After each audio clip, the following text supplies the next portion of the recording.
충격적인 소식이 추가로 또 알려졌죠. 이 강 씨는요, 지난 5월에 가출소한 뒤에요.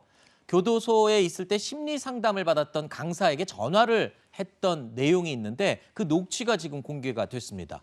이 통화 내용을 보면요. 강 씨는 자기의 과시 성향을 드러내면서 허세를 부리는 듯한 내용이 포함이 돼 있는데 강 씨의 목소리 직접 들어보시죠.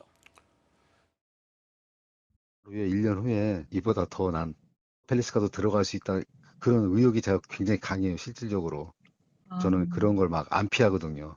왜 이제 고급 바이크 좋아하니까 여대행에서 이제 많이 따른 거예요, 저하고. 잘 나가다 보니까 막 거기 강남 마담들이나 사장들이 술을 그냥 막 준 거예요. 술값이 막 4천만 원. 본인은 최고급 아파트에도 들어갈 수 있다. 그리고 고급 오토바이를 좋아하고 여성들도 자신을 좋아해서 많이 따른다. 이런 식으로 본인에 대해서 이야기를 하고 있는 건데요. 채널A 취재진이 강 씨와 함께 교도소 복역을 함께 했던 인물의 이야기도 들어봤습니다. 강 씨를 이런 사람으로 기억하고 있었습니다. 뭐 여자 펜팔 오면 좀 거기 좀 지착을 많이 했었어요. 편지가 좀 늦게 왔다. 네. 난리 나요. 아, 왜 안 주냐? 안 왔냐?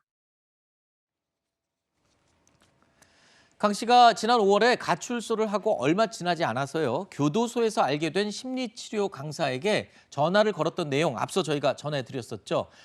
이때 자신의 과거 이야기까지 상세히 털어놓았다고 하는데요. 그런데 자신이 과거에 저질렀던 이 강력 범죄에 대해서 웃으면서 자랑하듯 이야기를 했다.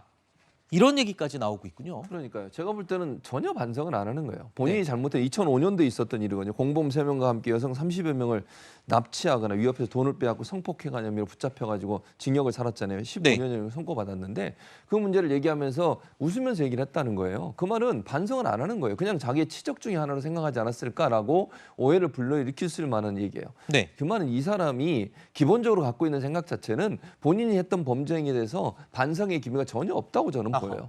그렇기 때문에 이런 행동을 할 수밖에 없고 그리고 교도소 동기들에게도 찾아와서 어쩔 수 없이 추가 범행했다. 자기를 정당화시키거나 또는 뭐 15년 전에 아까 뭐 우리가 싱크 들었으면 여성들에게 인기가 많았다. 이런 얘기를 하는 거 과연 이게 가능할까요? 본인이 그렇게 나쁜 짓 해서 14범인가요? 저 아마 네. 그런 걸로 제가 알고 있는데. 경과 14범. 이런 일을 했으면 반성하고 미안해하고 이래야 자기가 했던 일을 자랑스럽게 범죄 행위를 얘기한다. 제가 볼 때 기본적으로 이분은요. 절대 반성 안 하고 있는 걸로 보여집니다. 네. 자, 강 씨의 출소 이후의 행적들까지 속속 드러나면서 여기에도 이제 사람들이 공분하고 또 관심이 많이 쏠리고 있는데요.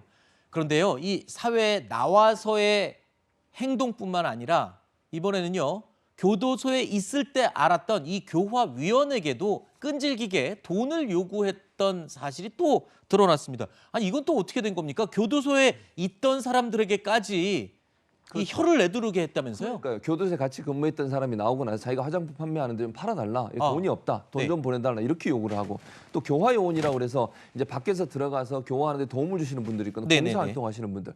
이런 분들한테 출석을 해서 모르는 번호로 전화가 와서 누구냐고 물어봤더니 자기 사진까지 보내면서 난데 돈을 좀 달라 그래서 실제 30만 원을 또 보낸 적도 있대요. 이분 같은 경우에.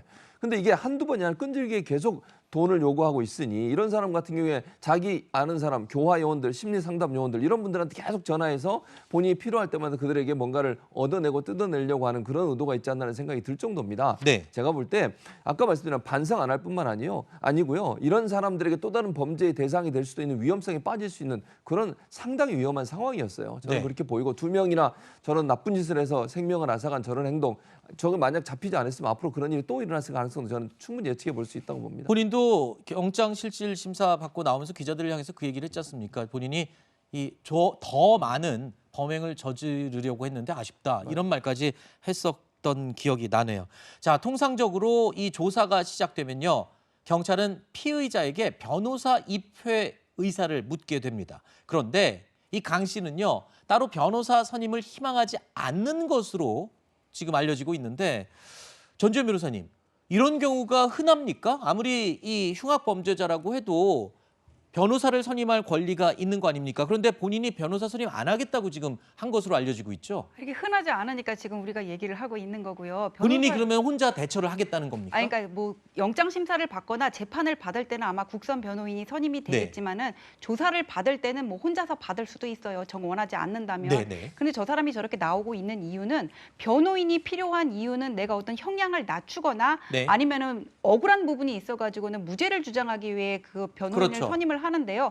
그게 만약에 내가 그런 의도가 아니라면 선임을 할 필요가 없는 거잖아요. 네. 그러니까 예를 들어서 뭐 양심범이라든지 아니면 변호인을 선임해도 필요가 없거나 아니면 내가 두 가지를 다 원하지 않으면은 선임할 필요가 없는데 저 사람 같은 경우에는 시간이 더 있었으면 추가 범행을 더 했을 거라고 얘기를 하고 있고 그다음에 또 무슨 뭐 구치소에 내가 갇히거나 감옥에 가는 거를 겁내하지도 않는다면은 굳이 나는 변호사 필요 없어 증거도 다 있는데 뭐 이렇게 생각할 수 있을 것 같습니다. 네. 알겠습니다.